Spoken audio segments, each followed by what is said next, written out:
विठ्ठल विठ्ठलच्या गजरात पंढरीची वाट सुरू होती। हजारो वारकरी भक्तिभावाने चालत होते, पण काही क्षणातच पाठीमागून आलेल्या एका भरधाव ट्रकने आनंद यात्रेचं रूपांतर आक्रोशात केलंय। जेजुरीजवळ संत ज्ञानेश्वर महाराजांच्या पालखीत नेमकं काय घडलं, प्रत्यक्षदर्शी महिलेने सांगितलेला प्रसंग अंगावर काटा आणणारा आहे। आषाढी एकादशीच्या निमित्ताने राज्याच्या कानाकोपऱ्यातून लाखो वारकरी विठुरायाच्या दर्शनासाठी पंढरपूरच्या दिशेने पायी निघालेत।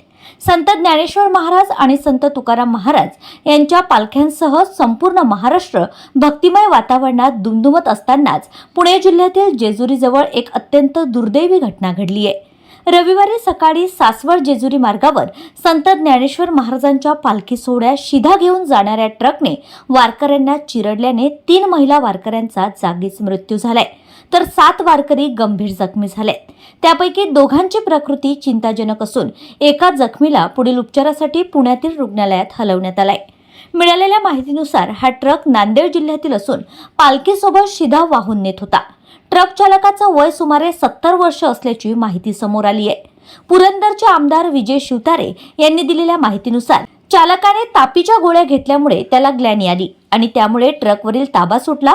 त्यानंतर ट्रक थेट पुढे चालणाऱ्या वारकऱ्यांच्या अंगावर गेला। अपघातात मृत्यू झालेल्या 3ही महिला वारकरी सांगली जिल्ह्यातील आहेत।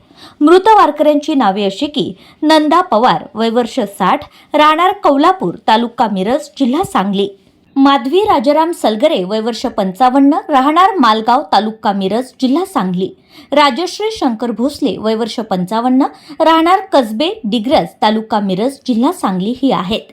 या दुर्घटनेत जखमी झालेल्या वारकऱ्यांमध्ये पुढील वारकऱ्यांचा समावेश आहे। जखमी वारकऱ्यांची नावे अक्काताई बबन कोळी, राहणार शिरगाव, जिल्हा सांगली; शांता शिवप्पा अलकोपर, राहणार मिरजवाडी, जिल्हा सांगली; कासाबाई जगन्नाथ गस्ते, राहणार आष्टा, जिल्हा सांगली; लक्ष्मी विठ्ठल गडदे, राहणार नांगोळे, जिल्हा सांगली; शैलजा दिनकर जगताप, राहणार कौलापूर, जिल्हा सांगली व मंगल विलास पाटील, राहणार कौलापूर, जिल्हा सांगली ही आहेत। एका जखमी वारकऱ्याचं नाव अद्याप अधिकृतपणे जाहीर करण्यात आलेलं नाही। दरम्यान अपघातात जखमी झालेल्या एका महिलेने भीषण क्षणाचा थरकाप उडवणारा अनुभव सांगितलाय। त्या म्हणाल्यात की आम्ही साईडने चालत होतो, अचानक पाठीमागून मोठा ट्रक आला। काही समजायच्या आत ट्रक थेट आमच्या अंगावर आला, सगळ्यांना धडाधड उडवत गेला, अनेक जण खाली पडले, गाडी अंगावरून गेली, नंतर 3 जणींचा मृत्यू झाल्याचं समजलं। या अपघातानंतर घटनास्थळी एकच गोंधळ उडाला। इतर वारकरी आणि स्थानिक नागरिकांनी तात्काळ धाव घेत जखमींना बाहेर काढलं। पोलीस प्रशासन आणि आरोग्य विभागाच्या पथकांनी घटनास्थळी पोहोचून जखमींना तातडीने जेजुरी आणि सासवड येथील रुग्णालयात दाखल केलं। गंभीर जखमींना पुढील उपचारासाठी पुण्यात हलवण्यात आलं। घटनेची माहिती मिळताच प्रशासनातील वरिष्ठ अधिकारी घटनास्थळी दाखल झाले। अपघाताचे नेमकं कारण, चालकाची वैद्यकीय स्थिती आणि वाहनाची तांत्रिक तपासणी याबाबत चौकशी सुरू करण्यात आली आहे। या दुर्घटनेबद्दल मुख्यमंत्री देवेंद्र फडणवीस यांनी तीव्र शोक व्यक्त करत मृतांच्या कुटुंबियांना प्रत्येकी 5 लाख रुपयांची आर्थिक मदत जाहीर केली आहे। जखमींवर सर्वोत्तम उपचार करण्याच्या सूचना प्रशासनाला देण्यात आल्या आहेत। तर उपमुख्यमंत्री सुनेत्रा पवार यांनीही रुग्णालयात जाऊन जखमी वारकरी भगिनींची भेट घेतली। उपचारात कोणतीही कमतरता राहणार नाही अशी ग्वाही त्यांनी दिली आहे।